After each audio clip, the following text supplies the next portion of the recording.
All right, let's dive right in. We're going to talk about our, let's call it, complicated relationship with AI. Is it our greatest tool, our biggest threat, or is it something else entirely? A mirror showing us things we might not be ready to see. Just think about the AI in your life right now. Do you see it as a loyal butler? Totally selfless, just there to help? Or is it more like a master salesman, one that's been cleverly designed not to serve you, but to sell to you? Seriously, the answer to that question could define our entire future with this technology. Okay, so let's start with the sunny side of the street, the optimistic view. In this world, AI is the ultimate partner. It's not here to take your job, but to amplify your own brain power to, well, incredible new levels. So how in the world do you partner with something that powerful? Well, the key isn't trying to outcompute it. It's actually about strengthening a uniquely human skill, metacognition. It's that ability to just step back and ask, wait a second, am I even asking the right question here? It's literally thinking about your thinking. There's this really great metaphor for it. Picture yourself as the master, the one with all the real-world, hands-on experience. And AI, it's your disciple. It's brilliant, sure, and unbelievably fast, but it's also naive. It doesn't have your wisdom. It needs you to guide it. So in this dream team, you get a really clear division of labor. AI handles all the heavy lifting, right? The massive data analysis, spotting patterns, cranking out first drafts.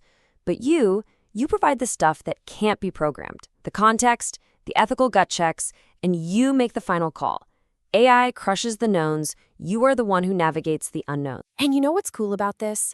All that stuff you've learned over the years, your gut feelings, your intuition, what some call tacit knowledge, it doesn't become obsolete. No way. It becomes your superpower. It's the very thing that makes you the master in this relationship. But of course, there's another side to this coin, a much darker one. What if this perfect partner is actually more like a parasite, one that's slowly, quietly feeding on our autonomy and our very ability to think for ourselves? And look, this isn't some far-off sci-fi plot. Just look at how our friendly home assistants could evolve. You've got real plans to put ads directly into conversations. You combine that with a political mood that's all about moving fast and breaking things, and suddenly that loyal butler is a master salesman, pushing you deeper into its own ecosystem. And this is a salesman who knows everything about you. I mean, it can know when you get paid and start pitching you expensive stuff. It could hear the stress in your voice and start suggesting comfort products. It's a strategy called vulnerability micro-targeting, and it's all about using your weakest moments to its own advantage. This whole thing isn't just psychological either. It's neurological. Scientists have a name for it, cognitive debt. The idea is, when we constantly outsource our thinking to AI, the parts of our brain that handle critical thought, they can actually get weaker. We are quite literally training ourselves not to think, and the end result of that is, well, it's terrifying. It's been called intellectual domestication. Think about it. Just like we domesticated animals for our convenience, we risk being domesticated by our own tech, trading away our ability to think critically for a little more ease until we just can't function without it. Okay, so we have two totally opposite futures, the perfect partner versus the silent thief. It's enough to give you whiplash. But what if there's a third way of looking at all this? A synthesis that, well, it kind of changes everything. We spend so much time trying to fix AI's problems, its biases, its weird outputs. But what if those imperfections aren't a bug? What if they're actually its most valuable feature?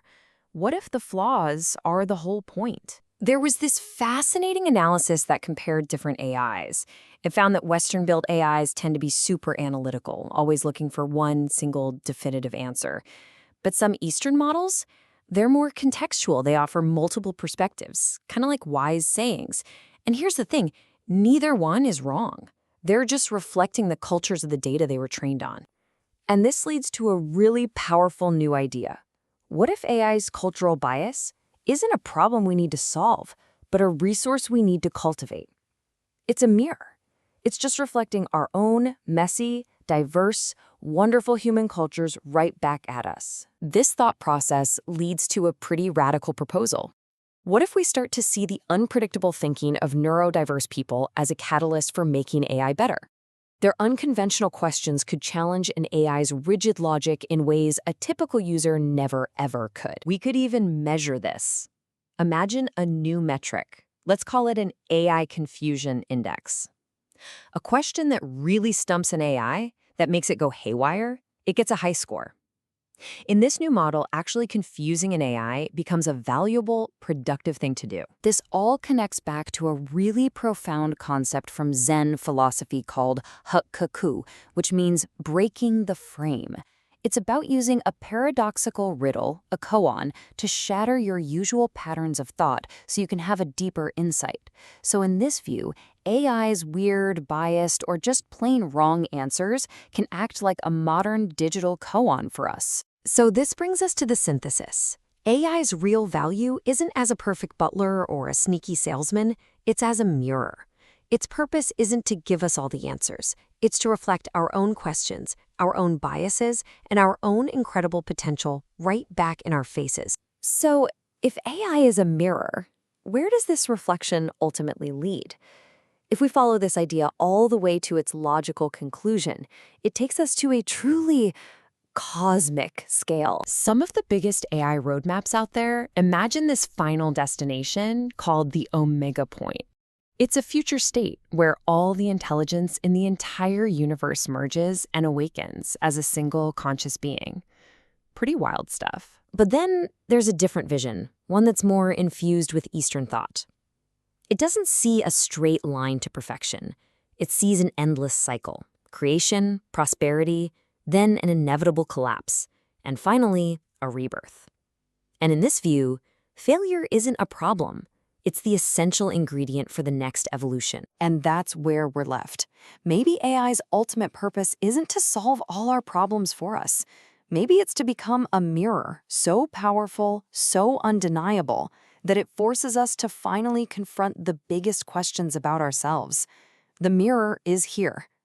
The real question is, what are we going to do with the reflection?